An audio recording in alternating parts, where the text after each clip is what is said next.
Good morning, everybody. I'm here for a once-in-a-lifetime opportunity. An opportunity to tour the former Santa Fe Cleburne Shops.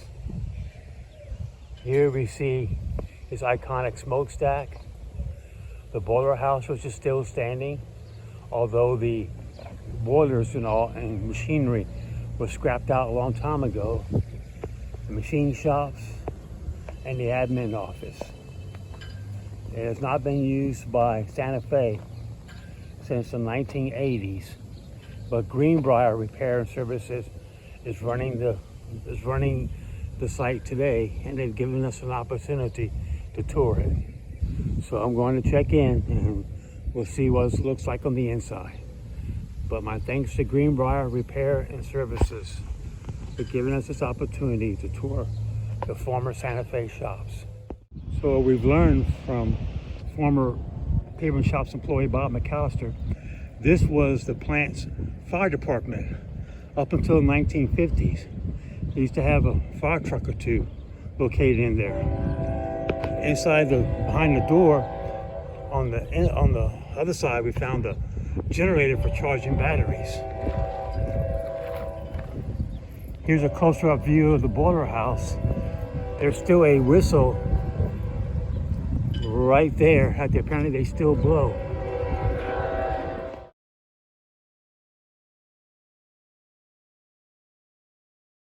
So here we are inside the actual boiler house. This concrete pad you see right in front of me was the foundation for one of the boilers. If you look up there on the main steam header, that was a line that fed steam from the boiler into the main steam header. So that was one boiler. This was another boiler. There was a line that fed steam to it. This one was another boiler. And you see the line right there that fed steam to it. And then that's the end of the line right there. So all the boilers were located all along here. Over here,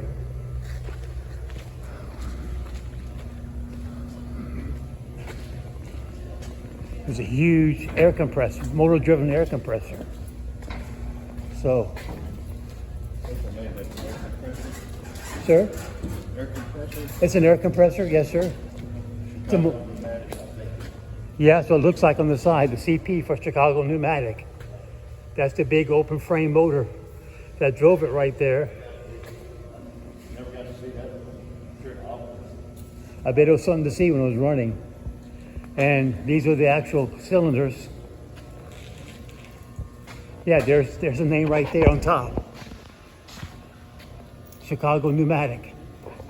And the logo here on the side. And let's see. So that's a reserve tank. I think those were lines in right there. And line out. It's on top, maybe? You can see a gauge right there, pressure gauge. They definitely seem to have fed a common header. But I'm looking for the line that came off of it and went into the, I don't see the, oh. Maybe so, maybe that's actual steam air line. I'm wondering if those were. There's also these two smaller motor-driven air compressors. You can see the motor that drove them right there.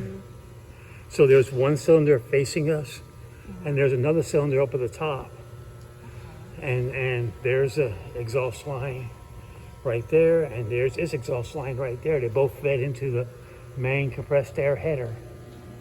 And over here,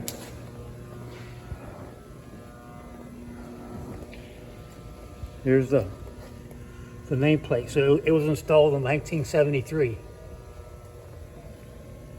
This is the lubricator for it. And that's the lube oil tank. And that's the filter for it. Over here Looks like a foundation for something, I'm not sure what. And likewise for over there. And that looks like some kind of condensate set up right there, perhaps for the steam. We have a switch gear box here. We have one here which from the humming tells me it's still alive. And right here. So these were the steam-driven boiler feed pumps that fed water to the boilers.